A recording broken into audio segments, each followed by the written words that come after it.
Welcome to the deep dive. Today, we're plunging into a world that, well, it demands everything. Emergency medical services, we see the flashing lights, the heroes, but there's this stark reality underneath. Mhm. Did you know something like 84% of first responders experience trauma on the job? It's staggering. It really is. The Ah, mental toll is immense. yeah, nearly a third, 34%, get diagnosed with things like PTSD, depression, and this just floored me. EMTs and paramedics, their suicide rates are way higher than other adults in the It US. paints a very different picture, doesn't it? It's not just physical exhaustion. Exactly. It's this profound mental, emotional battle. And that's why this deep dive is so important. Right. We're looking at the foundation that lets EMTs do what they do. It's all about workforce safety and wellness for emergency medical technicians. Right. We've basically pulled apart the training materials, the manuals, to find out how they protect themselves physically, mentally, emotionally, so they could be there for us. So, our mission today, uncover the key insights, maybe some surprising facts from all this material. Think of it as a shortcut to understanding the huge challenges they face and the self-care strategies they absolutely need. And frankly, some of this might even resonate with managing stress in your own life, whatever you do. Absolutely. So, okay, let's dive in. Let's start with what we're calling the inner strength, all about wellness and managing that intense stress. Now, health, it's more than just being physically fit, right? Our sources really broaden that definition. Oh, completely. For an EMT, health is this complex mix, physical, mental, emotional. They're all linked. Mm-hmm. So like chronic emotional stress, it can absolutely make physical problems worse or even trigger mental health issues. You can't separate them. It's truly holistic. And stress itself. We usually think it's just bad, full stop. But the training material actually makes a distinction. Can stress sometimes be, well, good? Yeah, that's the idea of eustress. It's stress, but it produces a positive response. Okay, like what? Think about an EMT heading to a serious car crash. That sudden rush. It's not just anxiety. It can bring intense focus, a burst of energy, and afterwards, maybe real job satisfaction from handling a tough call well. That activation, that's eustress. So it gets you ready, focused. But then there's the flip side, distress. How do we tell them apart? Distress is what leads to the negative stuff, feeling overwhelmed, anxious, maybe long-term psychological problems. Got it. And the source material points out things like getting a promotion might be eustress for someone, but going through a divorce, usually distress, or winning an award versus the terrible distress of, say, a child dying. It's really about your reaction. Your reaction to the event, not just the event itself. Exactly. That's the key phrase. Right. It is not the event itself, but the individual's reaction to it that determines how much it will strain the body's resources. Which leads right into resilience. You hear people talk about it like you're either born with it or not, but this suggests it's something you can actually build, like a skill. Absolutely. It's a capacity to cope and recover. And it can be increased. It's not magic, it's practice. So, what are the practical things EMTs are taught to do? How do you build that resilience muscle? It boils down to consistent habits. Things like making sure you get 7 to 9 hours of sleep, eating well-balanced diet, The basics. the fundamentals, yeah. But also strengthening relationships, family, friends. And critically, building bonds with peers, other EMTs, adding in daily movement, stretching, exercise, and developing habits of mindfulness, trying to stay positive. These aren't optional extras. They're core requirements for bouncing back. And what about when stress hits right now? Are there specific tactics to manage it in the moment or lessen its impact? Yes, definitely. Taking control where you can. So minimizing stressors if possible, maybe altering work patterns, changing partners, shifts, cutting overtime if that's an option. Trying to adopt a more relaxed attitude helps. Yeah. Expanding your social support, but beyond just coworkers, that's important. And then the physical things. Quick stretches, slow, deep breathing, regular exercise, meditation. These really can make a difference in how your body reacts. And you mentioned sleep earlier. It sounds absolutely critical, but probably the first thing to get sacrificed on a crazy schedule. How bad is the sleep deprivation problem in EMS? It's pretty bad. Research shows about half of EMS personnel get less than 6 hours of sleep per 24 hours. Half. Wow. Yeah. And it's not just feeling groggy. It causes serious fatigue mentally and physically. That directly leads to things like medical errors, vehicle crashes, Immediate dangers. and long-term. Long-term is linked to hypertension, sleep apnea, diabetes, depression. It's a massive health risk for them and indirectly for their patients. That's deeply concerning. If it's that widespread, are there real solutions? Or is it just part of the job they have to accept? Well, the U.S. Department of Transportation has evidence-based recommendations. Yeah. Things like working shifts shorter than 24 hours, Yeah. having access to caffeine, used carefully, of course, opportunities to nap on duty, even just 20, 30-minute power naps, and ongoing education about fatigue itself. Makes sense. What about individual actions? What can an EMT do personally to improve sleep quality? The advice is pretty practical. Avoid caffeine, alcohol, nicotine close to bedtime, like at least 4 hours before. Right. Make sure the sleep environment is dark, quiet, cool. Exercise, but earlier in the day. Avoid big meals right before sleep. Balance fluids so you're not waking up constantly. Have a calming pre-sleep routine. And maybe most importantly, try to stick to a consistent sleep schedule, even on days off. Train your body. So sleep is non-negotiable. Yeah. And you mentioned nutrition and exercise. The two things our sources say EMTs can control amidst all the chaos. Exactly. Physical conditioning and good nutrition are their tools to prepare for the job's demands. Regular, balanced meals are key for nutrients.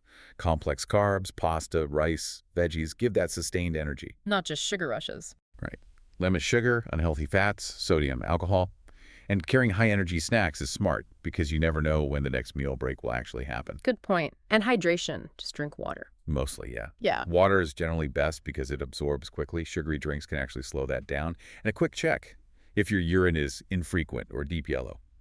Probably dehydrated. Simple check. For exercise, the guideline is at least 30 minutes, moderate or vigorous, 5 days a week. Mix of cardio, strength, flexibility. It's the old use it or lose it principle.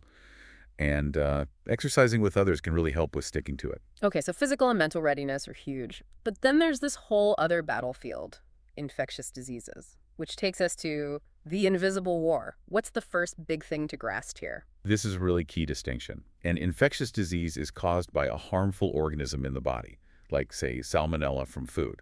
It's infectious, but maybe not easily spread person to person. A communicable disease, like Hep B or COVID-19, can be spread from one person or species to another. So the takeaway, all communicable diseases are infectious, but not all infectious diseases are easily communicable. Got it. That clarifies things. We also hear terms like pathogen, contamination, exposure, PPE. Right, essential vocabulary. Pathogen is the germ, contamination is its presence, exposure is contact, and PPE is personal protective equipment, the gear. So how do these pathogens actually get around? What are the main ways EMTs can get exposed? 4 main routes. First is contact transmission.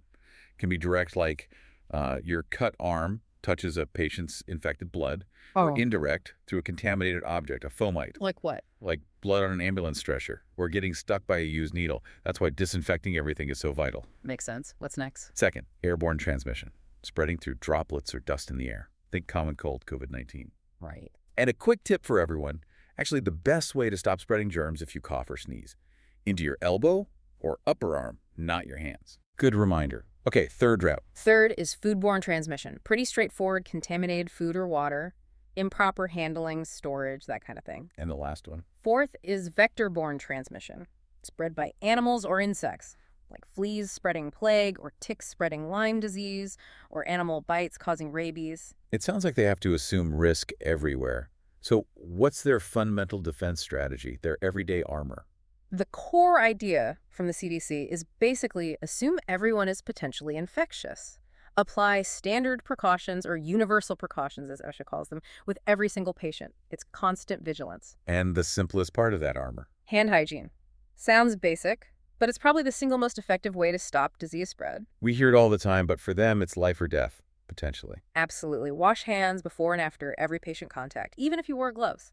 Warm water, soap, at least 20 seconds. 20 seconds. Got it. And if there's no running water right then, use a waterless hand sanitizer. But critically, follow up with soap and water as soon as possible, like back at the hospital. Okay. And then the actual gear PPE. What are the key pieces? It's about layers, choosing the right protection for the risk. Gloves are the absolute minimum for any patient care. Maybe double gloves if there's a lot of blood.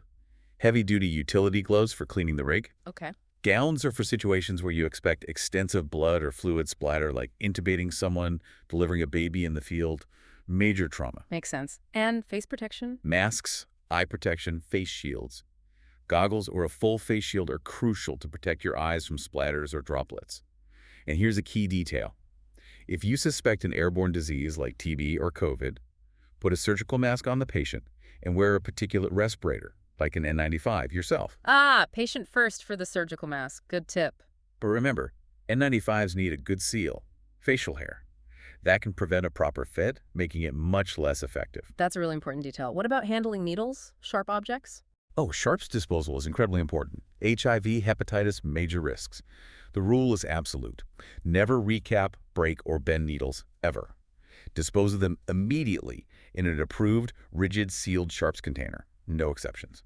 Seems like putting on and taking off all this gear correctly is crucial too, right? To avoid contaminating yourself in the process. It's a precise sequence, and you have to do it the same way every time. Putting it on, Yeah. donning. Gown first, then N95 mask, then eye protection or face shield, then gloves, What? pulling the gloves over the gown cuffs. Okay, specific order. Taking it off, doffing, is even more critical. Think dirtiest to cleanest. Gloves come off first, then eye protection, then the gown, peeling it off inside out, and the mask is last. Mask last. Why? Because you could still be breathing in airborne particles while removing other gear. Right. And crucially, wash your hands after taking off the gown and wash them again after taking off the mask. It's a very deliberate process. Constant vigilance. And after the call, the ambulance itself needs decontamination. Absolutely. Routine cleaning after every run, plus a thorough daily clean.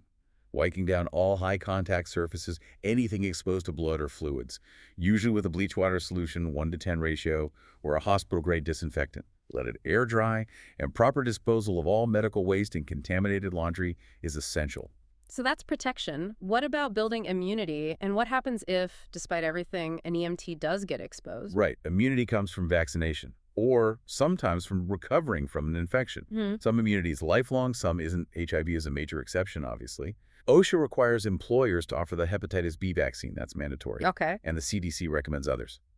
Yearly flu shot, MMR, varicella, Tdap every 10 years, meningococcal for some settings, COVID vaccines, plus yearly TB skin tests are really important for early detection. That's a lot of shots, but essential.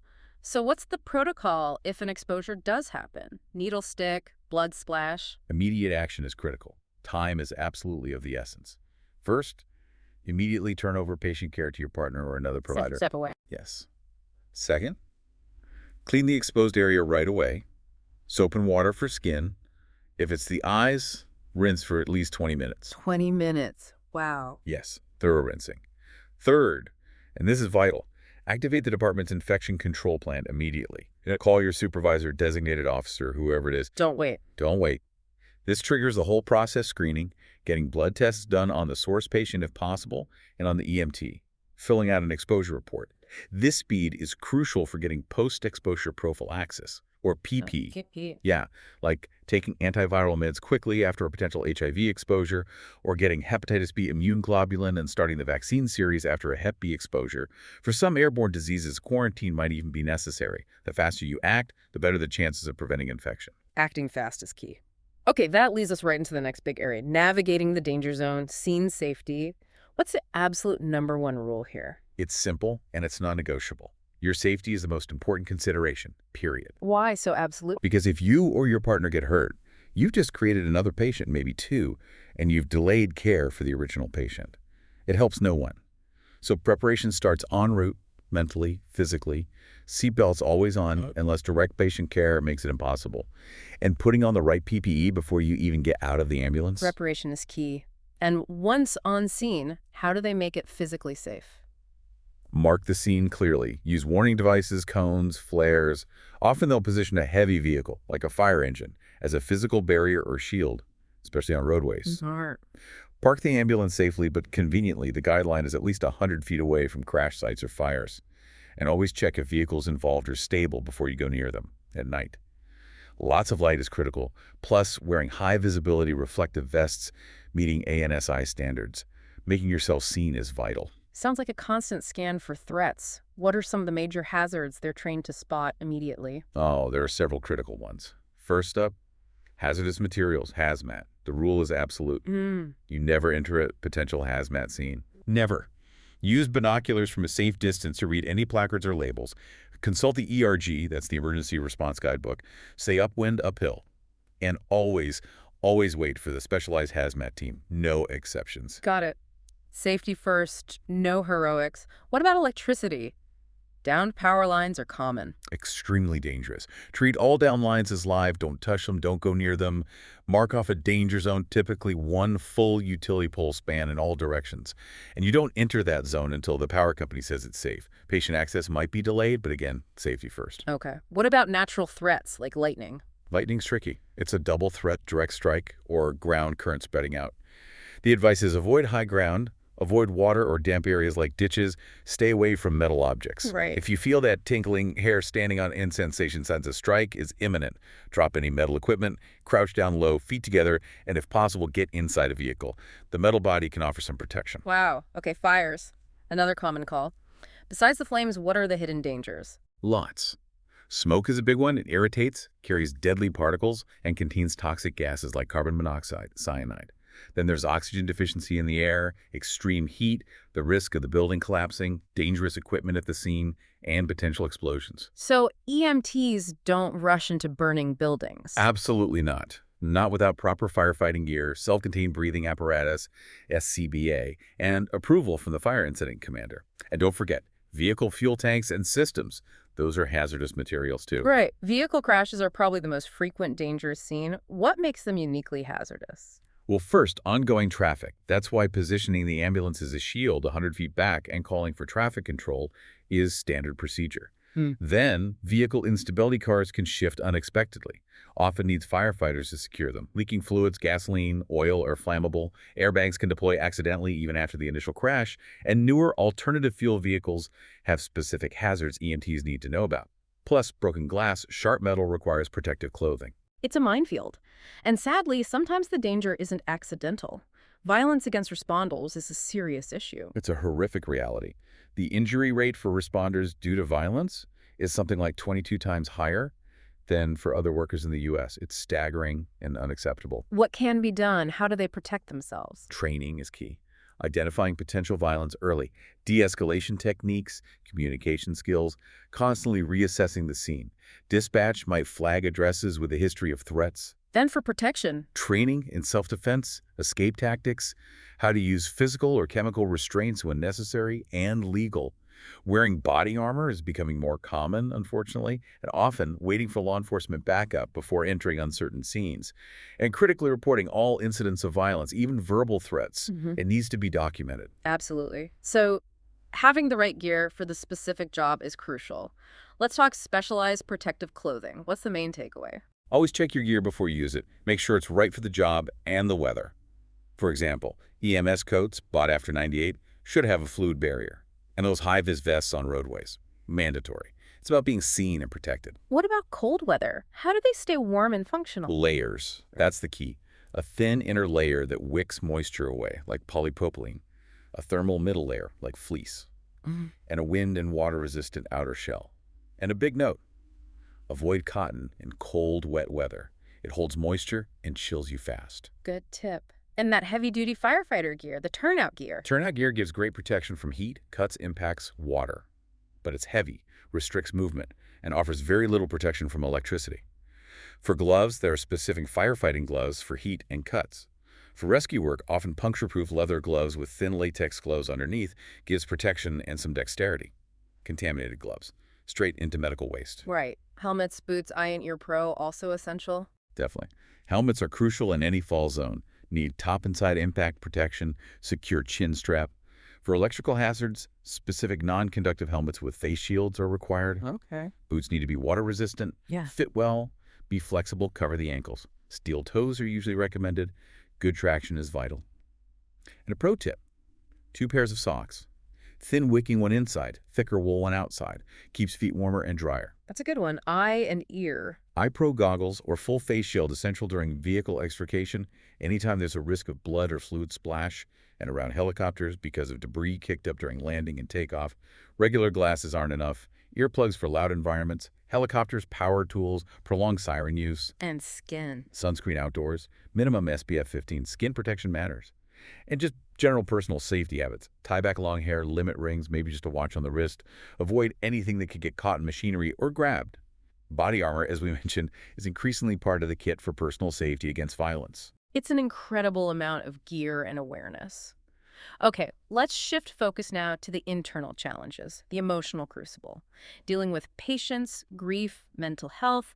How do EMTs approach communication with someone who's critically ill or injured? That must be so difficult. It's incredibly delicate. The key is a patient-centered approach. Always introduce yourself, explain what you're doing step by step. Help orient them. We're in the ambulance now, heading to the hospital. That reduces anxiety. What about the tone, the words they use? Avoid grim comments like, oh, this looks bad. Be honest, but gently. Explain procedures. Let them feel involved in their care if possible.